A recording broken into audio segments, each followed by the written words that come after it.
دنیا خاموش تھی۔ آسمان نیلا، پرندے آزاد اور انسان اپنی زندگیوں میں مگن۔ کسی کو کیا خبر تھی کہ ایک دن ایسا بھی آئے گا جب ایک معمولی سی حرکت، ایک چھوٹا سا واقعہ پوری دنیا کو خون اور آگ میں جھونک دے گا۔ یہ صرف ایک مفروضہ نہیں بلکہ ایک سائنسی نظریہ ہے جسے بٹر فلائی ایفیکٹ کہا جاتا ہے۔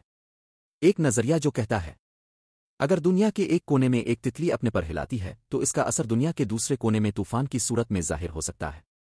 یہ سننے میں کتنا عجیب لگتا ہے، مگر تاریخ گواہ ہے کہ یہ ممکن ہے۔ اور اگر آپ یقین نہیں کرتے تو آئیے سنیں دو عالمی جنگوں کی وہ کہانی جو ایک تتلی کے پر کی مانند ایک معمولی سے لمحے سے شروع ہو کر کروڑوں جانوں کے انجام پر ختم ہوئی۔ سال تھا 1914۔ جگہ تھی بوسنیا۔ آسٹریا ہنگری کے ولی عہد شہزادہ فرڈینینڈ اپنی بیوی کے ساتھ ایک عوامی دورے پر نکلے۔ وہ کار میں سوار سڑکوں پر گھوم رہے تھے۔ اچانک ایک چھوٹا سا غلط موڑ ان کے قافلے کو ایک انجان گلی میں لے گیا۔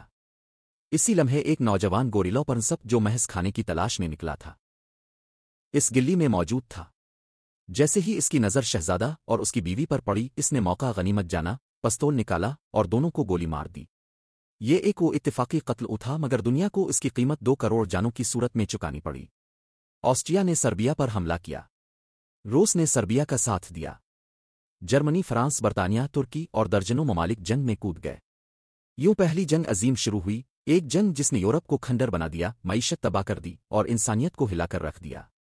اگر شہزادہ اس دن باہر نہ نکلتا، اگر گاڑی سیدھی جاتی، اگر گوریلا پرنسپ بھوکا نہ ہوتا تو شاید یہ جنگ کبھی نہ ہوتی۔ پہلی جنگ عظیم کے دوران ایک جرمن سپاہی شدید زخمی ہوا مگر موت نے اسے چھوڑ دیا۔ اس کا نام تھا ایڈولف ہٹلر۔ اگر وہ مر جاتا تو شاید دوسری جنگ عظیم نہ ہوتی، مگر وہ زندہ رہا اور وقت کے ساتھ ایک سپاہی سے دنیا کے بدترین ڈکٹیٹر میں تبدیل ہو گیا۔ ہٹلر نے قوم پرستی، نسل پرستی اور انتقام کا نعرہ بلند کیا۔ جرمن قوم کو ورغلایا اور 1939 میں پولینڈ پر حملہ کر کے دوسری جنگ عظیم کا آغاز کر دیا۔ اب کی بار جنگ اور بھی بڑی تھی۔ ایک طرف تھے جرمنی، اٹلی، جاپان اور دوسری طرف برطانیہ، فرانس، روس اور امریکہ۔ ہٹلر کی افواج نے یورپ کو روند ڈالا۔ وہ روس کی سرحدوں تک پہنچ گیا مگر اسٹالن گریڈ پر روسی فوج نے ڈٹ کر مقابلہ کیا اور سرد موسم نے باقی کام کر دیا۔ ادھر جاپان نے امریکہ کے پرل ہاربر پر حملہ کیا جس کے بعد امریکہ بھی میدان جنگ میں کود پڑا۔ آخری ایام میں ہٹلر نے شکست دیکھ کر خودکشی کر لی۔ جاپان نے ہار ماننے سے انکار کر دیا۔ امریکہ نے ہیروشیما اور ناگاساکی پر ایٹم بم گرائے۔ لاکھوں لوگ پلک جھپکتے ہی جل کر راکھ ہو گئے۔ جنگ ختم ہوئی مگر انسانیت ہمیشہ کے لیے زخمی ہو گئی۔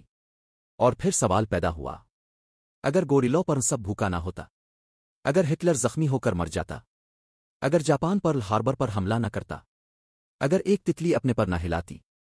تاریخ میں ایسے ہزاروں اگر چھپے ہیں جو یہ ثابت کرتے ہیں کہ ایک چھوٹا واقعہ پوری دنیا کو بدل سکتا ہے۔